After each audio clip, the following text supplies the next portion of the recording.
কিছু বলার নাই, বুঝছেন, খুব মর্মান্তিক ব্যাপার এটা। এখানে কি বলবো বলেন, এরকম ঘটা উচিত হয়নি, হওয়া উচিতও ছিল না, ভবিষ্যতেও যেন এরকম না হয়। সরি না, আমি আপনার কিছু বলতে পারবো না। সবাই যেন বেঁচে থাকে, আমি এই দোয়াটুকু করি আজানের সময়। আল্লাহ যেন কবুল করেন আমার কথাটা। যারা অসুস্থ হয়েছেন, গুলি খেয়েছেন, তারা সবাই যেন বেঁচে ওঠেন। যেভাবেই লুলা ন্যাংরা যেভাবেই হোক বেঁচে থাকেন যেন ওনারা। বাস আল্লাহর কাছে এই দোয়াটুকুই করি। একজনকে দেখলাম আপনার মা বলে জড়িয়ে ধরছিল। হ্যাঁ, একজন আমাকে মা বলে জড়িয়ে ধরেছিল।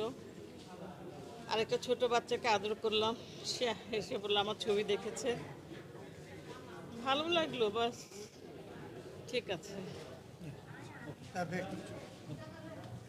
প্রথমে আমি গভীরভাবে শ্রদ্ধা জানাচ্ছি